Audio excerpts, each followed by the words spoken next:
Kentucky GOP Senator Rand Paul joins us now with an inside look. Senator, any hope for an end to the shutdown? I've got the answer. I brought it today. Fantastic. I introduced it yesterday. It's called the Shutdown Prevention Act. And what it does is this. If Congress has not passed their appropriation bills on time and the government's going to shut down, the money keeps being spent, but at 1% cut across the board, everything. And if in 90 days they still haven't done their job and passed the spending bills, it's cut to 98%. So you cut 1% every 90 days, and that's the hammer. And we need to do that anyway. But what happens is Congress will see the money declining and say, oh, but government wouldn't shut down. We would keep spending the money, but we would spend a little bit less and then a little bit less. Great theory, but it never passed, right? Well, we're going to see. I mean, that's another point, is the country has to decide. If every Democrat votes against my bill, it shows that the Democrats really aren't serious about shutdown or preventing shutdown. How do you see this all shaking out? What's going to happen? You know, I was at the White House yesterday, and I talked with the president of this, and the president's a negotiator. People know that, but you can't negotiate with someone who's not willing to negotiate. Right now, Nancy Pelosi's position is 0.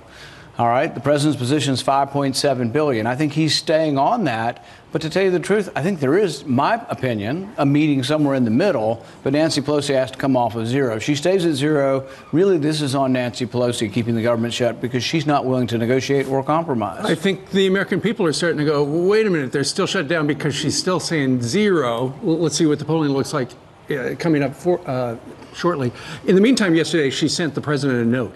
Hey, because there's a shutdown, and this is a scary place. The Secret Service and Department of Homeland Security, those people aren't getting paid. We got to worry about security, even though they said nobody talked to us and we're fine. She is trying to essentially call off the State of the Union. Yeah, I think that's a real affront to the American people. And what I would suggest is that Senator McConnell's in charge of the Senate. Let's host it in the Senate. This would be the first time in history that the House would deny a president the forum of speaking. If she's going to do that, let's hold it in the Senate. Let's ask the crowd right here. Do you think it's a good idea if Nancy Pelosi won't host it, move across the building into the Senate? Round of applause. It might just be another example of more dysfunction and embarrassment. You know, a lot of empty seats at the State of the Union. Meanwhile, yesterday, the tragic news of 16 deaths in Syria, in an area in which we occupied, 4 of which were American, 2 contractors and 2 soldiers. Lindsey Graham heard this as chairman of Judiciary. He was dealing with the bar hearings, and he realized his greatest fear was coming true. As we leave a vacuum, ISIS is moving in. ISIS claimed responsibility. Listen.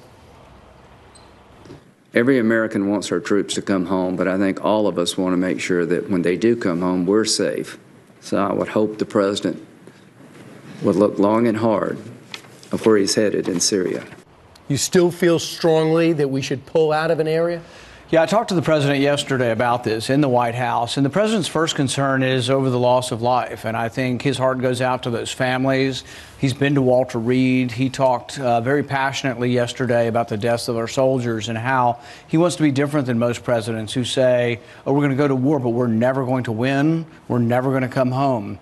To those who say, and Lindsey Graham, frankly, is just wrong on this, but to those who say if we leave, they'll reorganize, they've been killing each other for 1,000 years over there. They still celebrate the Battle of Karbala from 680 AD. But that has nothing to do with this. Let me finish.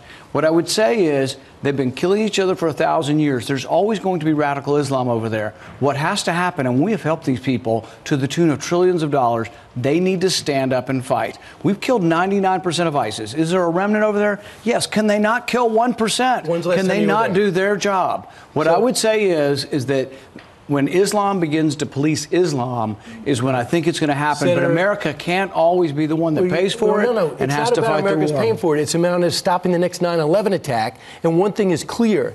When we had the 9/10 policy of Bill Clinton of not letting al-Qaeda metastasize in Afghanistan, they end up killing thousands of people here in New York City. When we had the Barack Obama policy of pulling out of Iraq prematurely, we get ISIS and almost lose the entire region. But here's and the we have to spend billions to get back. Here's the argument, Brian. And it's as if you don't remember that. Here's the argument, Brian, and it's a fallacy. We've been in Afghanistan for 17 years. So people like yourself say, oh, it's precipitous. We're going to leave Afghanistan 2 years. We've been there 17 years. You will say the same team in 17 more years will say, oh, it's too soon to leave. In 1,000 years, you can say, these people are going to be killing each other in 1,000 years. It's about us, not about them. They are killing us. And they are Islamic extremists targeting us. What don't you understand about that? We've got a big studio audience here.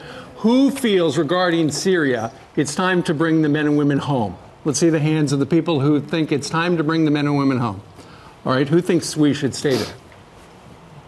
All right, I would say there's a majority feel it's time to come home, but still a strong plurality of people who Well, that's feel why contrary. it's a good debate to have. Right. But the thing is the Constitution was very clear. When we go to war, we're supposed to vote on it. Congress authorizes This is it. a We have different not. type of war. We have not authorized the war in Syria. Are there going to be some people that do remain, some of our soldiers that remain there just to try to protect our country from Well, ISIS? and the interesting thing, for all the gnashing of teeth, the president is actually moving most of the forces about 50 miles away. There's a big base in Iraq.